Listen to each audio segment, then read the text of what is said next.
एक छोटा सा गांव था समयपुर।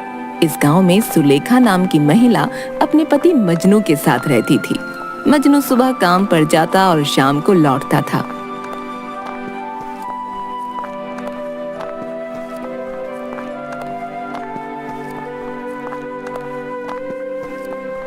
वो अक्सर उसके साथ झगड़ा करता था।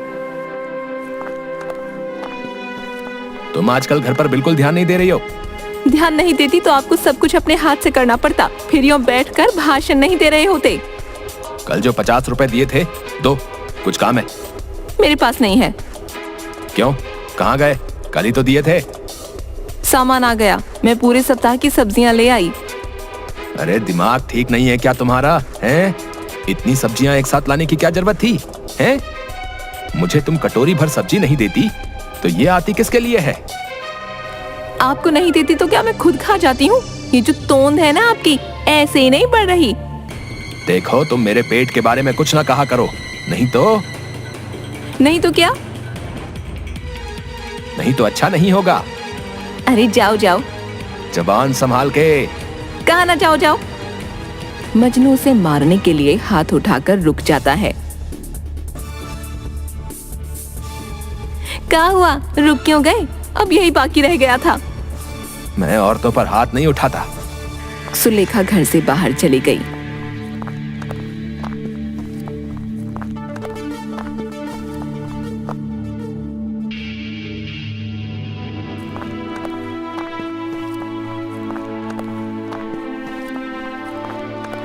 मजनू काम से लौटा तो सुलेखा कहीं नहीं दिखाई दी। अरे सुनती हो? कहाँ हो तुम? कोई आवाज नहीं आती। अरे कहाँ हो तुम? जल्दी से पानी लेकर आओ। कोई आवाज नहीं आई। मजनू रसोई में जाकर देखता है, वहां भी कोई नहीं था। फिर वो घर के दरवाजे के पास आकर वहां से गुजरती हुई एक औरत से पूछता है, भाभी, आपने सुलेखा को कहीं देखा है क्या? नहीं भैया, मैंने तो उसे आज नहीं देखा। तभी एक आदमी भागता हुआ मजनू के पास आया। भैया वो भाभी भैया। हाँ भैया, तुम्हारी भाभी को ही ढूंढ रहा हूँ, न जाने इस समय कहाँ गई है। भैया वो भाभी वहाँ। कहाँ है बताओ। भैया आप चलो मेरे साथ। आप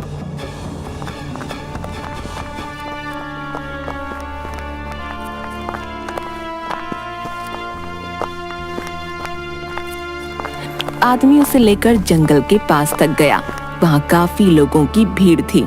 मजनू को देखते ही वे दूर हट गए। वहाँ सफेद कपड़ों में लिपटा एक शव था। अरे ये कौन है? क्या हो गया इसे? भैया हमें बताने की हिम्मत नहीं है, तुम खुद ही देख लो। मजनू ने जैसे ही कफन उठाया वो जमीन पर धड़ाम से बैठ गया और जोर जोर से रोने लगा। सुलेखा उठो उठो उठो उठो। अरे क्या हो गया तुमको? चलो घर चलो। भैया अब ये कभी नहीं उठेगी। पिछले 2 घंटे से हम तुम्हारा इंतजार कर रहे थे। ए सुलेखा, चलो उठो मेरे साथ, मजाक मत करो, तुम उठ जाओ। भैया खुद को संभालो। ये क्या हो गया?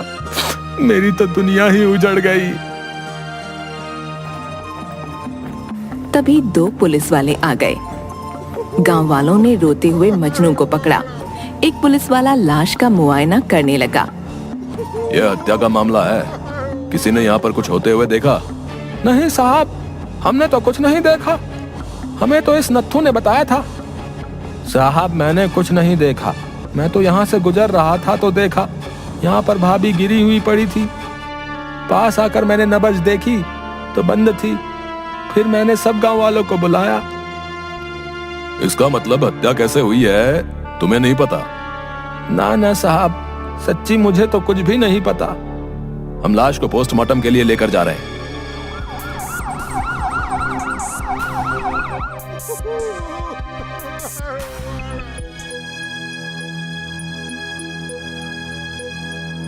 अगले दिन एक सिपाही मजनू के घर आया। अरे अचानक क्या हो गया तुमको?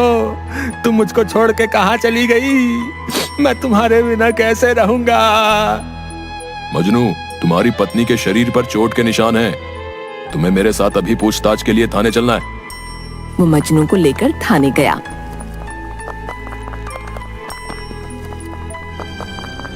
हाँ तो मजनू, सुलेखा नाम की जिस औरत की हत्या हुई है वो तुम्हारी पत्नी थी? जी साहब। किसने मारा उसको? किसी पर कोई शक मजनू? जी नहीं साहब, मुझे किसी पर कोई शक नहीं है। पर मुझे तो तुम पर है। सुना है तुम अक्सर लड़ाई झगड़े में अपनी पत्नी के साथ मारपीट करते थे। ना साहब, लड़ाई झगड़ा नहीं, छोटी सी नोकझोंक होती थी। अच्छा, इसी नोकझोंक में तुमने कल अपनी पत्नी पर हाथ उठाया था? साहब भगवान कसम, खाली हाथ उठाया था, मारा नहीं। सच सच बोलो, तुमने ही उसे मारकर जंगल के बाहर फेंका था ना, ताकि किसी को तुम पर शक ना हो। नहीं साहब, मैं ऐसा क्यों करूंगा? अपनी ही पत्नी को क्यों मारूंगा? रोज रोज के झगड़े से तंग आकर तुमने उसे ठिकाने लगाया है। नहीं साहब, मैं सच कह रहा हूँ, मैंने नहीं मारा। मुझे तो लगता है ये उस शमशानी काशी का किया हुआ है। उसी की वजह से मेरे घर में रोज रोज झगड़े होते थे। कौन काशी? साहब वो शमशान का चौकीदार है, शमशान में ही रहता है। बहुत खतरनाक आदमी है। सुलेखा रोज उससे मिलने जाती थी। मैं उसे मना करता था तो कहती थी कि वो उसे भाई की तरह मानती है। मुझे शक नहीं, पूरा यकीन है, उसी ने मेरी पत्नी को मारा है। ठीक है, हम तहकीकात कर रहे हैं। तुम अभी जाओ और जब भी पूछताछ के लिए बुलाया जाए तो आ जाना। मजनू हाँ में सिर हिलाकर चला गया।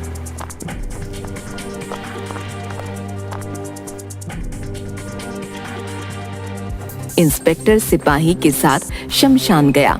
वहाँ किसी का अंतिम संस्कार हो रहा था और काशी कंबल और लाठी लिए एक कोने में खड़ा था। तुम ही काशी हो, इस शमशान के चौकीदार? हाँ मैं ही हूँ। हमें तुमसे पूछताछ करनी है। अरे कौन सी पूछताछ? आपका कौन मर गया? यहाँ तो सब अनंत में विलीन होने आते हैं। ओ, ज्यादा फिलॉसफी झाड़ रहा है?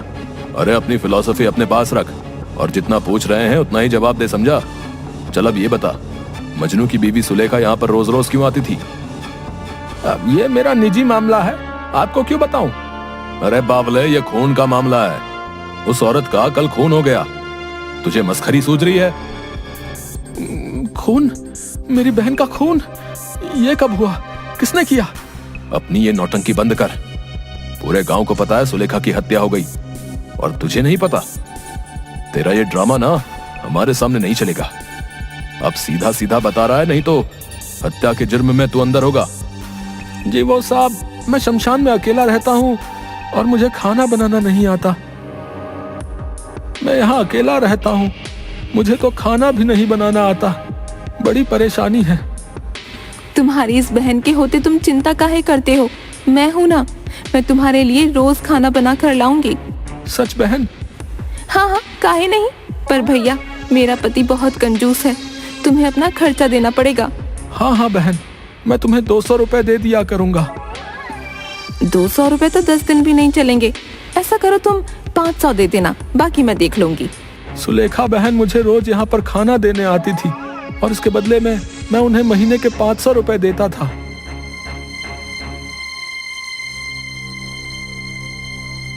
मैं कैसे मान लूं जो तू बोल रहा है सच बोल रहा है? मजनू ने तो हमें ऐसा कुछ नहीं बताया। उसे इस बारे में कुछ नहीं पता। सुलेखा बहन ने ये बात किसी को बताने के लिए मना किया था। अगर मजनू को पता चल जाता तो वो ये रुपए भी चुराकर शराब में उड़ा देता। अरे तो हम कैसे विश्वास कर लें कि जो तू बोल रहा है सच बोल रहा है? कोई सबूत है तेरे पास अपनी बात को साबित करने के लिए? हाँ साहब, सब्जी वाले को यह बात पता है। सुलेखा बहन ने उसे बताया था। अब ये सब्जी वाला कौन है? रामनाथ सब्जी बेचता है, उसे सब कुछ पता है। सर मुझे तो लगता है मजनू की पत्नी का खून इसी ने किया है और अब ये कहानियां बना रहा है। नहीं साहब, मैं सच बोल रहा हूँ। जिस औरत ने बहन बनकर मुझे खाना खिलाया, मैं उसके साथ नमक हरामी कभी नहीं कर सकता। मैं रोज यहाँ लोगों को मिट्टी होते देखता हूँ। मुझे जीवन की अहमियत अच्छे से पता है। आप मेरी बात का विश्वास करो, मैं तो ऐसा करने के बारे में कभी सोच भी नहीं सकता। अरे ठीक है, ज्ञान देने की कोई जरूरत नहीं है। हम अभी तहकीकात कर रहे हैं, देखते हैं क्या सामने आता है। लेकिन जब तक हमारी तहकीकात पूरी नहीं हो जाती, सुलेखा का हत्यारा पकड़ा नहीं जाता, तब तक तू इस गांव के बाहर नहीं जाएगा, समझा? काशी हाँ में सिर हिला देता है।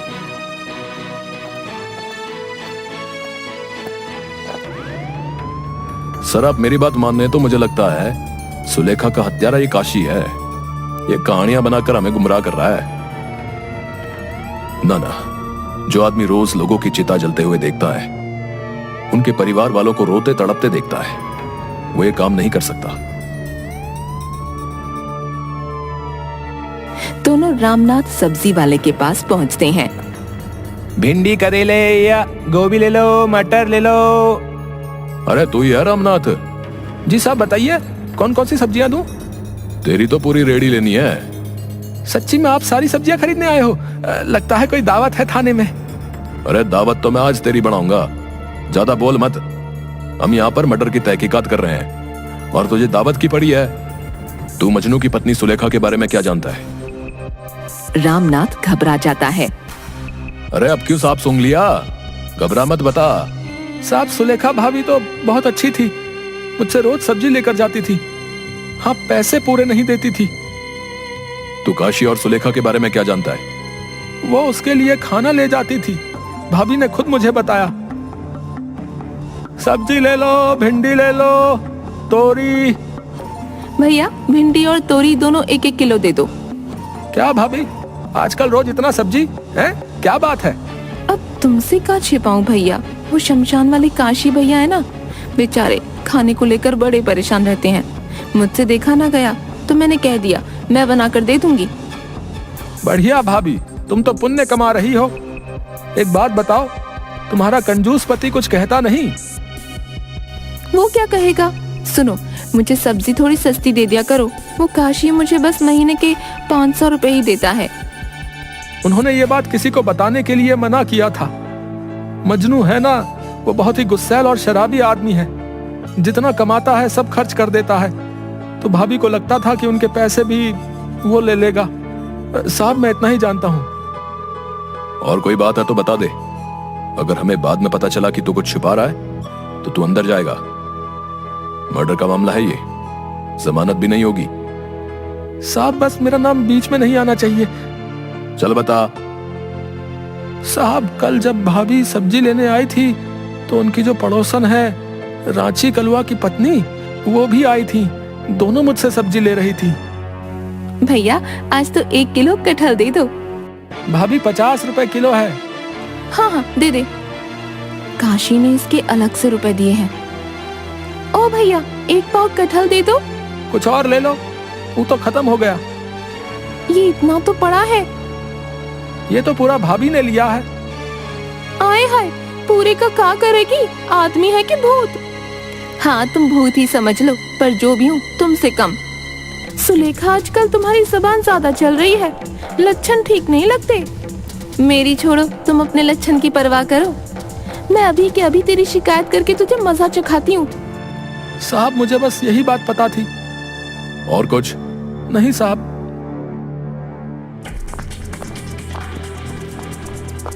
इंस्पेक्टर उसे जोर से 3 थप्पड़ लगाता है। खून इसी ने किया है, अरेस्ट कर लो इसे। सिपाही उसे अरेस्ट करने लगा। साहब, मुझे छोड़ दो, मैंने कुछ नहीं किया। चल कहानी पूरी कर और सच बता। शायद रांची ने जाकर मजनू से भाभी की शिकायत कर दी और वो वहां आ गया। तुम मेरा पैसा अपने उस भाई पर उड़ा रही हो? मैंने मांगे तब तो नहीं थे। अरे भैया, ऐसे काहे बोल रहे हो? काशी तो भाभी को पूरे 500 रुपए देता है। हैं? तुम उससे भी रुपए लेकर खा जाती हो। चलो दो मुझे सब रुपए। ये मेरी मेहनत की कमाई है, मैं नहीं दूंगी। अरे तुम दोनों जाओ यहाँ से, यहाँ झगड़ा मत करो। दोनों में हाथापाई होने पर सुलेखा का सिर सब्जी की रेहड़ी के कोने से टकरा गया और उससे खून की धारा बहने लगी। मजनू ने उसे उठाने की कोशिश की पर उसने दम तोड़ दिया। अरे भैया, ये क्या किया तुमने? अरे भैया, कुछ नहीं, अभी अस्पताल ले जाता हूँ, ठीक हो जाएगी। तुम अपना मुंह बंदी रखना, इसी में भलाई है। साहब, उसके बाद खबर मिली कि जंगल के पास भाभी की लाश। तुमने बात छिपाकर गुनाह किया है। साहब मैं डर गया था, आप बचा लो। अब अपराधी को सजा दिलवाने में हमारी मदद करो। तुम्हें उस मजनू के खिलाफ अदालत में गवाही देनी है। जी साहब, मैं सब बता दूंगा।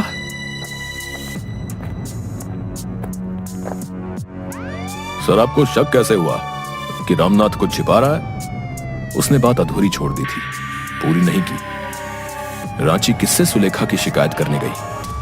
बस इसी बात पर मैंने हवा में तीर छोड़ दिया और वो सीधा निशाने पर लगा। इंस्पेक्टर और सिपाही मजनू को पकड़कर जेल में ले आते हैं।